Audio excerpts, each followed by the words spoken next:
বলো তো আমরা আজকে কোথায় এসেছি? ঠিকই ধরেছ, আমরা কালীতলার পৌষ মেলাতে এসেছি। এক মাসের মেলা হচ্ছে আর আমরা বান্ধবীরা আসবো না তাই কখনো হয়? মেলায় আমরা ঢুকেই খিচুড়ি খেতে বসে গেলাম। জীবনেই প্রথমবার খিচুড়ি খেতে বসলাম। বান্ধবীরা গেলে বুঝি এরকমই হয়।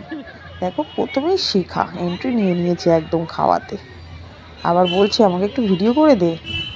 আমরা তখনও জায়গা পাইনি, অবশেষে আমিও জায়গা পেয়ে গেলাম। যেহেতু লোক অনেক, একটু আগে পিছে বসতেই হচ্ছে। এবার সুপর্ণা মৌমিতাও জায়গা পেয়ে গেল। আমরা সবাই খেয়ে বেরিয়ে পড়লাম। খিচুড়িটা অসাধারণ হয়েছিল, মায়ের প্রসাদ বলে কথা, ভালো তো হবেই। এবার আমরা মেলার দিকে ঢুকছি। মেলার ভেতরে ঢুকে একটু ভিডিও করে নিলাম। তোমার তো জানোই আমাদের মেলা মানেই খাওয়া দাওয়া, কেনাকাটা, এইসব। প্রথমেই শিখা ব্যাগ কভার কিনে নিল। কিনে নিয়ে আমরা মেলার দিকে যাচ্ছি। দেখো, মন্দিরের পাশে কত ডালি নিয়ে লোকে বসে আছে। আমরা আজকে আর পুজো দেব না, কারণ তোমরা তো জানোই পুজো দিতে গেলে প্রায় সন্ধ্যা হয়ে যাবে। পুজোটা অন্য দিনই দেব। মন্দিরটা দেখো কত সুন্দর সাজিয়েছে। আজ এখন তোমরা মাকে দর্শন করে নাও আর পুরো ফুল ভিডিওটা দেখো। তোমাদের মেলা ঘোরার ভিডিওটা তো আমি দেখেইছি, আমার খুব ভালো লেগেছে। আমাদের ভিডিওটা দেখেও তোমরা উৎসাহ দিও। বোরিং হওয়ার মতো কিছু নেই, আশা করি তোমাদের খুবই ভালো লাগবে।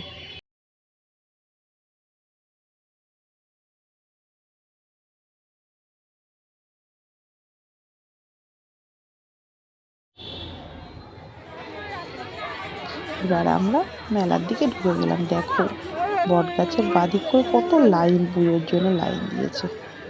এই মেলাতে এমন কোনো জিনিস নেই যে পাওয়া যাবে না, এ টু জেড জিনিস। আমরা এখন একটু ঘুরে নিচ্ছি, তারপরে কেনাকাটা করব। আজকে আমরা সব বান্ধবীরা আসিনি, কারণ সবারই তো একটু সুবিধা অসুবিধা থাকে। আজকে আমরা 4 জন এসেছি। 4 জন মানেই আমাদের কাছে 10 জনের সমান, বান্ধবীরা যখন একসাথে। খুবই মজা করলাম। বাড়ির লোকের সাথে আসলেও হয়তো কোনোদিন এত মজা হয় না যতটা বন্ধু বান্ধবীদের সাথে। বন্ধুরা কথা বললাম।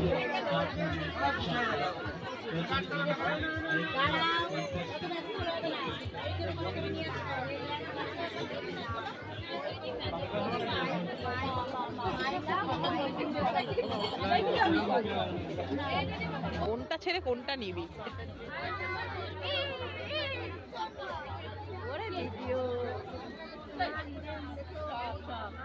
সব ফ্রিতে। আজ তাহলে এইটুকুই থাক, ভেবো না যে এই পুরো ভিডিওটা নেই, বাকিটা কাল দেখা হবে। তোমরা বোরিং হবে বলেই পুরো ভিডিওটা দিলাম না।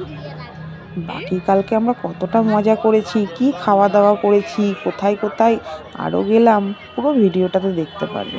Tata, bye bye.